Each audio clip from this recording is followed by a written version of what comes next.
It is the summer of 1776, in the sweltering heat of Philadelphia. Men in powdered wigs sign a bold declaration. We hold these truths to be self-evident: a new nation, America, is being born through revolution. But halfway around the world, in the grand forbidden city of Beijing, another ruler sits on a dragon throne. He is the Qianlong Emperor, not just a king, but a living symbol of heaven's will. For him, there's no need for declarations. His word is law. As muskets fire in Boston and redcoats march, Qianlong orders books, not bullets. He commands the creation of the Siku Quanshu, a massive library of ancient Chinese wisdom. While Americans fight to invent a new future, China works to preserve its glorious past. By 1781, American soldiers, ragged and exhausted, trap British forces at Yorktown. Victory is near. A republic rises from rebellion.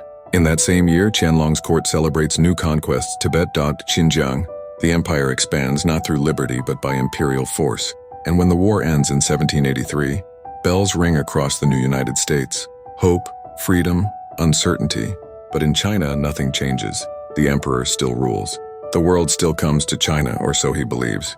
Two worlds, one chasing the future, one holding tightly to the past. History doesn't judge immediately, but it remembers.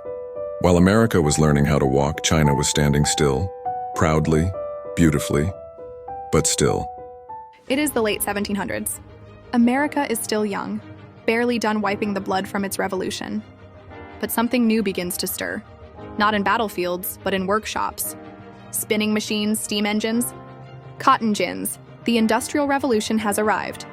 In places like Lowell, Massachusetts, factories rise. Iron clangs, belts spin. Children and women work long hours, but what they build transforms the world. By 1825, trains cut across landscapes that once took weeks to cross. Telegraphs begin whispering through copper wires. A new America is emerging, noisy, restless, ambitious. But across the Pacific, in China, time moves differently. The Qianlong Emperor has passed, and now it's the Jiaqing Emperor's turn. His court wears silk, not soot. His ministers debate scrolls, not steam. While America builds machines to conquer distance, China strengthens old borders. While factories hum with invention, China clings to harmony, the Confucian kind, not the mechanical one. By the 1830s, American cities light up at night with gas lamps. Books are printed faster, goods move quicker, ideas spread, and in China, opium flows in.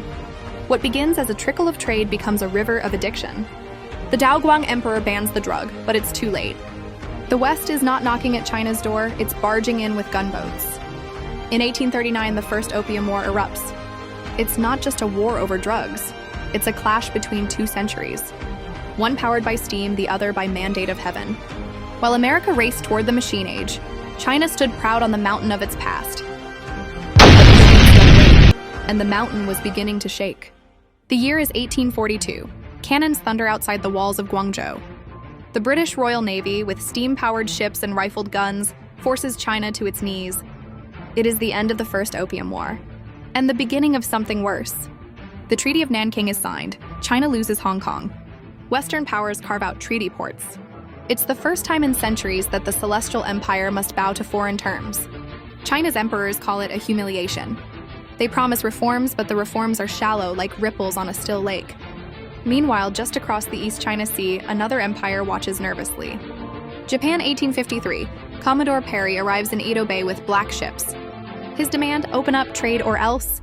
But Japan, unlike China, chooses something different. Not resistance, not denial, but transformation. In 1868, the Tokugawa shogunate falls, and a 15-year-old boy becomes emperor. His name is Meiji, and under his rule, Japan begins a breathtaking reinvention. Temples are replaced with factories. Samurai swords give way to Western uniforms, steamships, railroads, telegraphs. Schools teach physics, not Confucian rituals. In just 30 years, Japan leaps from a feudal society to an industrialized nation. By the 1890s, the world no longer sees Japan as a closed island, but as a rising power. And China, still fragmented, still clinging to dynastic pride? The self-strengthening movement comes too late. Corruption, factionalism, and fear slow every step. 1894, the First Sino-Japanese War breaks out. The world expects the ancient empire to crush its island neighbor. Instead, Japan wins easily. Korea is lost, Taiwan is ceded. And once again, China signs a treaty written by someone else's pen. Two empires, two choices. China faced the cannon and hesitated. Japan saw the cannon and adapted.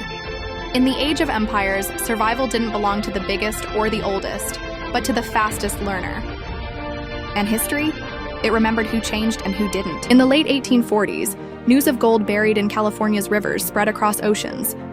By 1849, a flood of people rushed westward: Europeans, Americans from the east, and thousands of Chinese from Guangdong. These Chinese migrants called California Gold Mountain. They sold their homes, borrowed from family, and boarded ships into a land they had never seen, risking everything for a better life. But America was not ready to welcome them with open arms. Sure, they were allowed to work, and work they did. They panned rivers, broke rocks, cooked meals, washed clothes. They took the jobs nobody else wanted.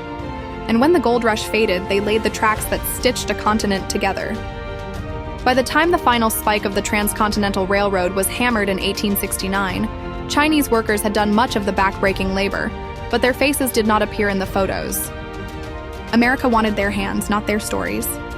Worse came in 1882, when the United States government passed the Chinese Exclusion Act, the first law in American history to ban immigration based solely on race.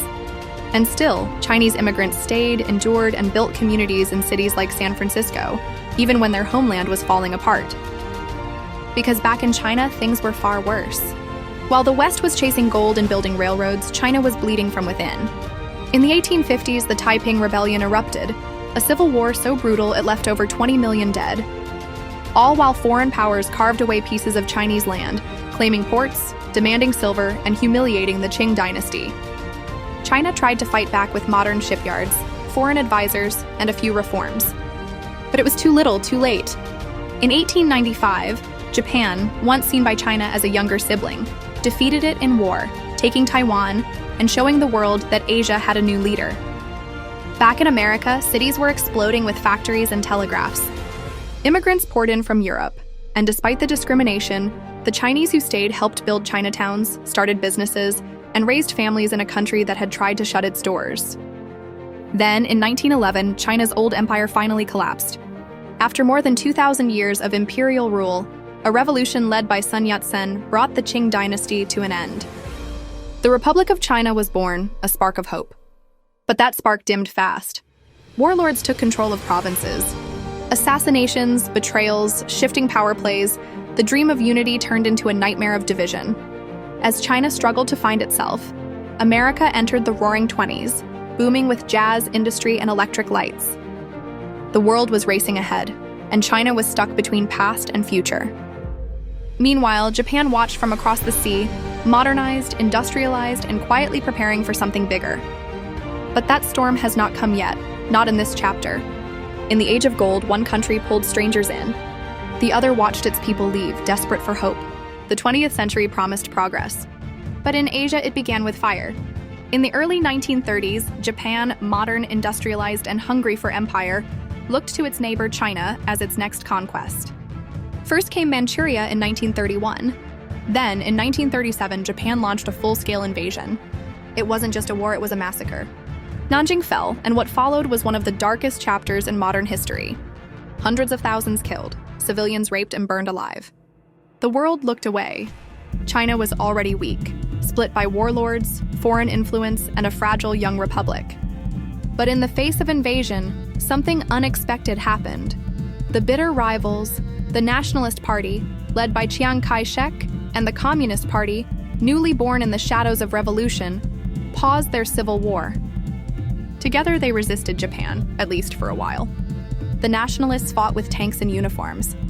The Communists fought with guerrilla tactics and rural support. And while China bled, America stayed on the sidelines, watching as Japan tightened its grip on the Pacific.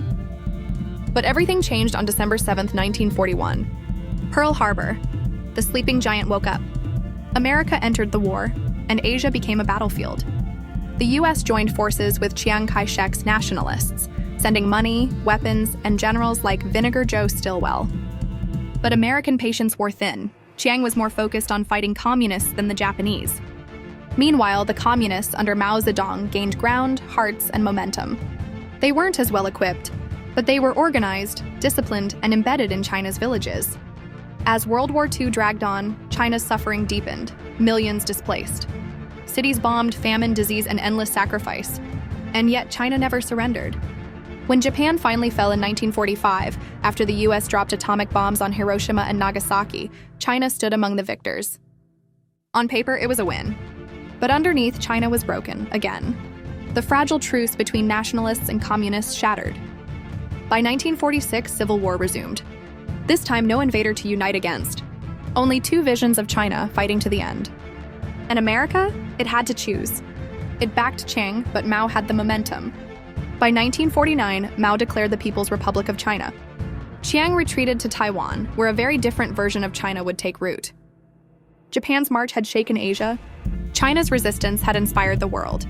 And America, once a bystander, became a Pacific power. But beneath the flags and treaties, a deeper war had begun. Not over land, but over what China would become. In 1945, World War II ended, and America stood on top. Its economy was booming, its military unmatched. And for the first time, it had the power to shape the world. Across the Pacific, China was in ruins. After years of Japanese invasion and internal strife, a civil war reignited between Chiang Kai-shek's nationalists and Mao Zedong's communists. America backed Chiang. It sent weapons, money, and even tried to negotiate peace. But the nationalists were corrupt and losing support.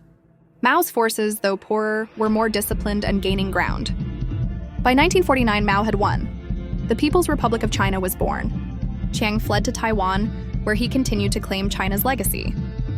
The US refused to recognize Mao's new government. To Washington, China had fallen to communism, and the Cold War was heating up. For the next 20 years, America treated Beijing as the enemy. It supported Taiwan, barred trade with the mainland, and fought communism in Korea and Vietnam. But China wasn't growing, it was struggling. Mao's Great Leap Forward ended in disaster, with tens of millions dead. His Cultural Revolution tore apart families, schools, and the party itself. Then, in the 1970s, something unexpected happened. China broke ties with the Soviet Union, and US President Richard Nixon saw an opportunity. In 1972, he visited Mao, and just like that, two enemies began to talk. For America, it was a masterstroke, a way to divide communists and maybe influence China's future. After Mao's death, Deng Xiaoping took over, and he had a different vision. It doesn't matter if a cat is black or white as long as it catches mice. He opened up parts of China to foreign business, testing capitalism inside a communist system. America responded. By the 1980s, US companies started investing, exploring China's cheap labor and huge markets. It wasn't just business. It was strategy. Engage China, transform China. The bet was simple. As China opened up, it would become more like the West. But even as factories opened and trade boomed, China stayed cautious. Controlled, focused. Closing reflection. While America led the free world, China was laying foundations for something different.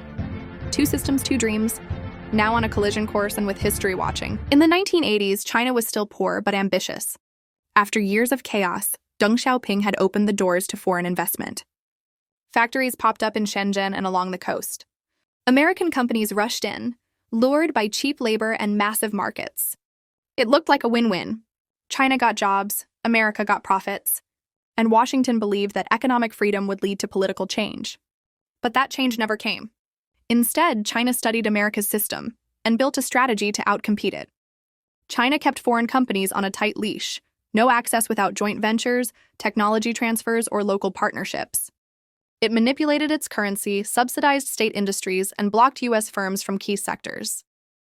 All the while, it remained in the WTO, an organization built on free trade, even as China bent the rules at every turn. Its GDP skyrocketed, climbing from under $400 billion in 1990 to over $17 trillion by the 2020s. But this wasn't just economic growth.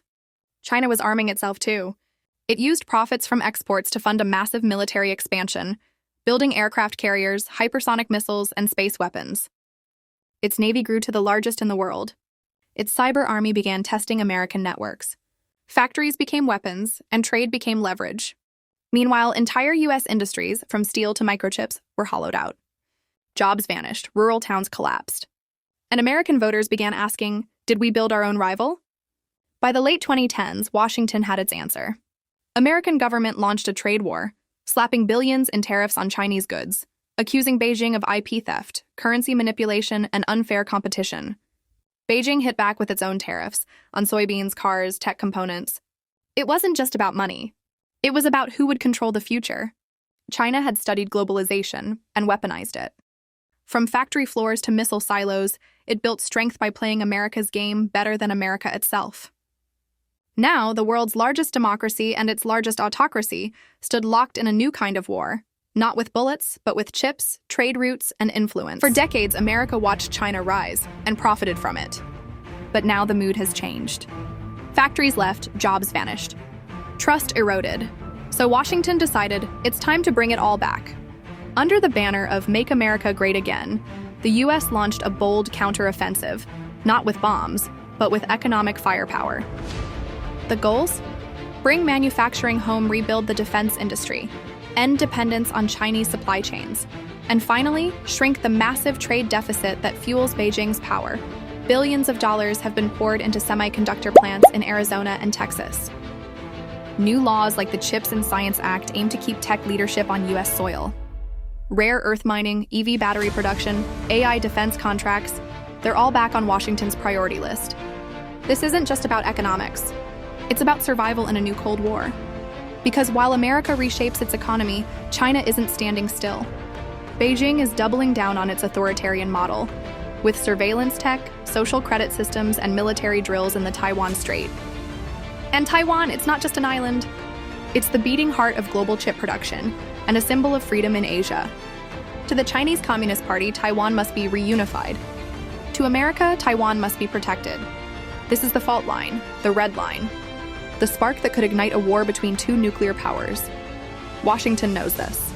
That's why it's strengthening alliances: Japan, South Korea, Australia, the Philippines, and building up military presence in the Pacific. But the battle is no longer just over tanks or ships. It's about who defines the rules for trade, for technology, for freedom. China promotes its own system, a world where the state controls speech, business, and identity. A world where Taiwan has no voice, where dissent is erased. America, despite its flaws, fights to keep the world open, where borders don't silence truth and power doesn't override principle. This is more than a competition. It's a clash of visions. One nation bets on control, the other on liberty. The choice won't just shape America or China, but the entire 21st century. And now the world watches as freedom faces its greatest test. Two giants, 1 century, 1,000 contrasts. The battle is no longer coming. It's already here.